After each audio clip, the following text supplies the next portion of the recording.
À vous, bénévoles, donateurs, familles qui accueillent ou vont accueillir un chien, professionnels de l'école et héros à quatre pattes qui œuvraient pour une noble cause. Je vais vous parler de cet établissement hors du commun qui change des vies.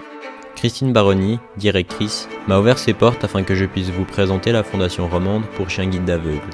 Chaque année, plus de 40 chiots voient le jour dans ses murs pour illuminer des vies, vos vies. Mais le plus important, c'est de changer la vie d'une personne en particulier. Celle pour qui un chien sera formé en lui offrant un nouveau regard, un nouvel œil, un œil qui voit.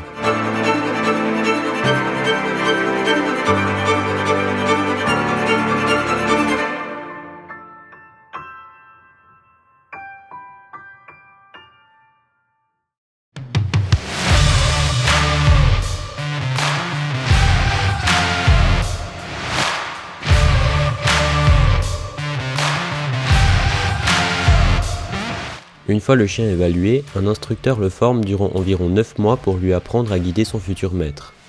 Christian Baroni, instructeur, responsable des familles de parrainage et de l'antenne de Magnaso au Tessin, va décrire une séance de travail. Eika est formé par Michele, un instructeur de l'antenne tessinoise.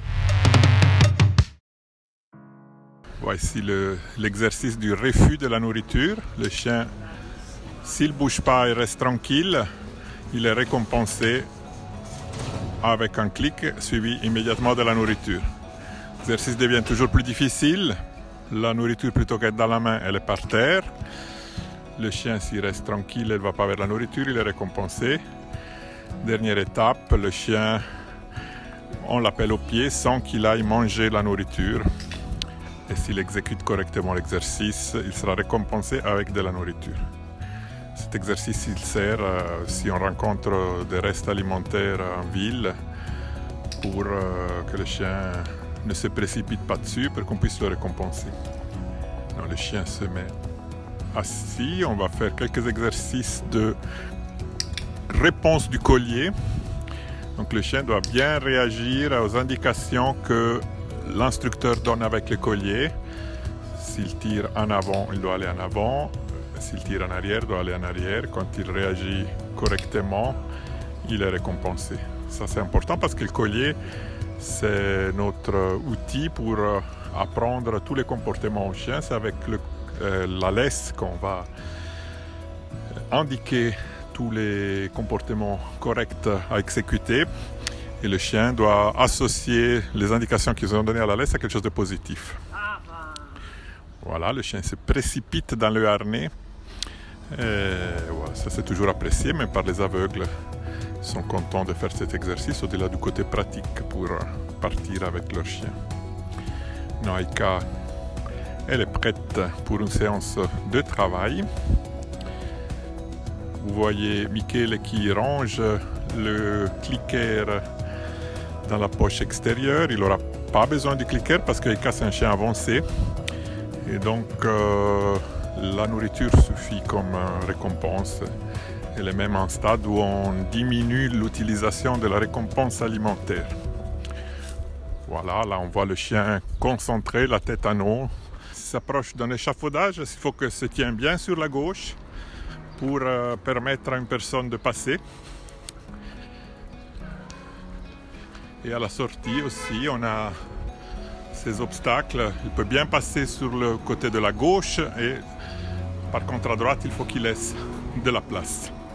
On va chercher le passage piéton. Le chien s'est bien tourné pour se mettre perpendiculaire à la route. C'est la responsabilité de la personne aveugle de déterminer le bon moment pour traverser la route. Dans ce cas-là, on a des signaux acoustiques. Le chien, ce qu'il apprend, c'est refuser de traverser si un ordre manifestement faux est donné. Voilà, le chien doit tenir une ligne droite et bien signaler le bord du trottoir de l'autre côté. Voilà. Et au moment qu'on identifie l'obstacle, soit avec le pied, soit avec la canne, on le félicite. Comme le chien a avancé, la nourriture est utilisée de façon,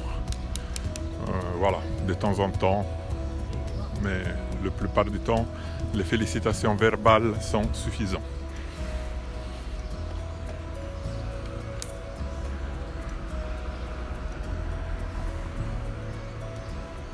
Là, on voit un trottoir relativement serré.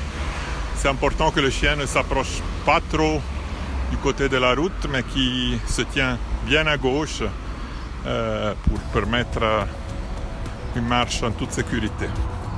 Là, on va voir des obstacles humains, des personnes. C'est aussi important que le chien évite les personnes. Vous voyez comme le chien tire bien à gauche pour éviter ces deux personnes et permettre à son détenteur de continuer son chemin.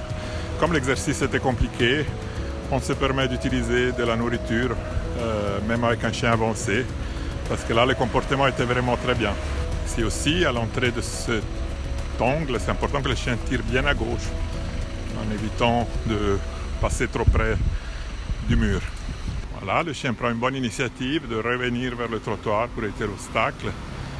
Passage piéton, même s'il n'y a pas de changement de niveau, le chien doit le signaler.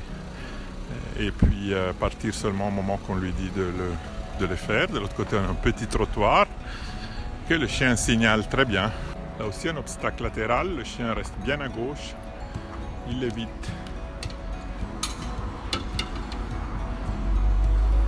Il attend que l'instructeur identifie l'obstacle avant de partir. On a donné au chien l'indication de traverser au moment qu'il y avait une voiture. Le chien n'exécute pas l'ordre, il est récompensé pour ça. Le chien doit apprendre que si l'ordre est manifestement incorrect, ne doit pas exécuter l'ordre. Donc, il s'agit d'un refus intelligent. La responsabilité de traverser la route est toujours sur les épaules de la personne handicapée de la vue, mais le chien apprend pour la sécurité des handicapés de la vue à refuser des ordres manifestement incorrects. Dans le cas de poteau, comme dans cette situation, il est important que le chien se tienne en distance de sécurité. Là, il est récompensé parce qu'il a bien respecté la distance et la personne aveugle aurait pu passer en toute sécurité. Voilà, on va demander à Aika de chercher un escalier sur la gauche. Le chien s'approche, signale bien la cible. Il est récompensé pour ça. Ensuite, il faut qu'il trouve une porte. Et là aussi, il faut qu'il s'arrête. Le passage est étroit, donc le chien doit s'arrêter à la descente. Le chien, il faut qu'il ne tire pas trop. Sortie de la porte, là aussi bien signalé, s'arrêter jusqu'à l'identification de l'obstacle.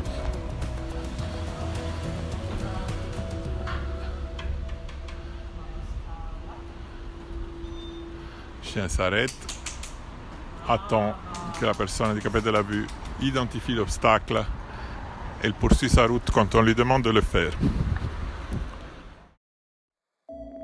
Une fois arrivé au terme de la formation, l'instructeur et son chien passent un examen interne.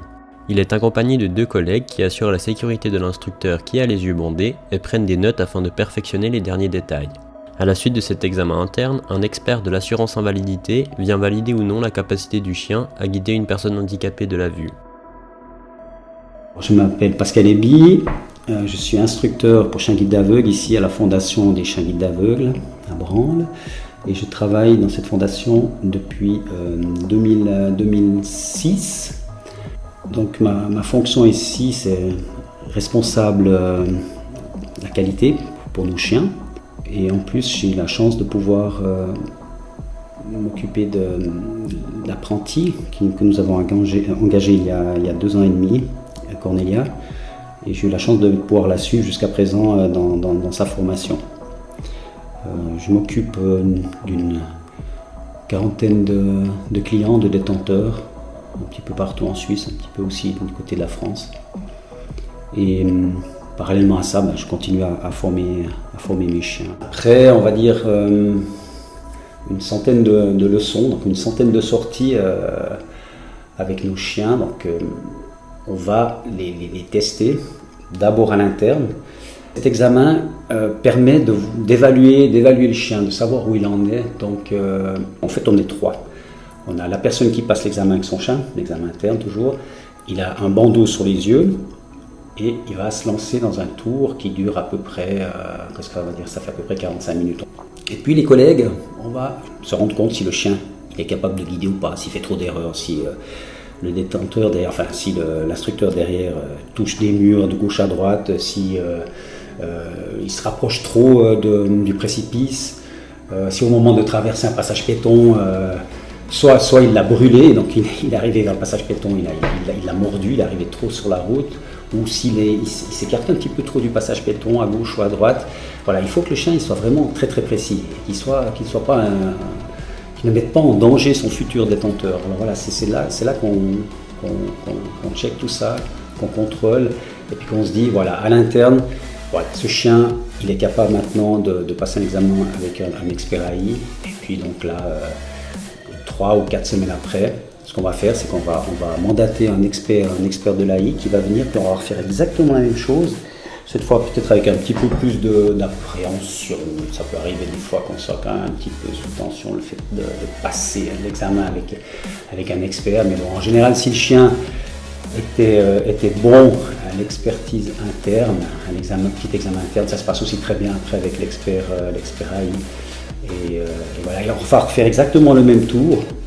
Et puis voilà, à la fin de ce petit tour, l'expert va donc sortir sa petite feuille avec différentes croix. Il va mettre qu'il a passé il s'est arrêté comme il faut aux escaliers, il a parfaitement fait les traversées de passage piéton, il a indiqué le petit boîtier signalétique là, pour traverser le passage piéton, là, les bips, là, le petit bip là, qui permet de traverser. Il aura sauté enfin pas entièrement, mais en tout cas ces deux petites pattes auront été mises sur un guichet pour indiquer à l'aveugle que voilà, il est au bon endroit, qu'il peut commander des billets de train et autres.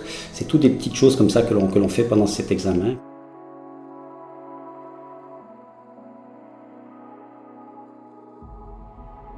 Une fois que la formation du chien est validée par l'expert AI, l'instructeur part en introduction chez la personne handicapée de la vue.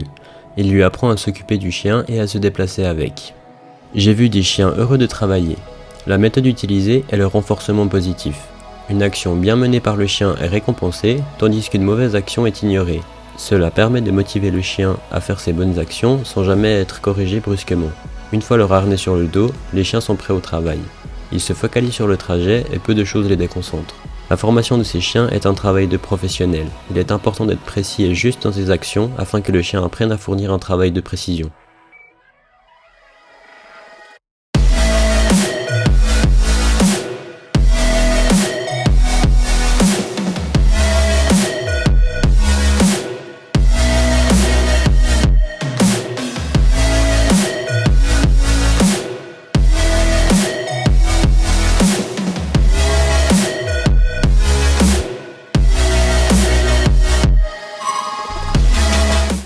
Lorsque les chiens ne sont pas au travail, ils sont à la fondation.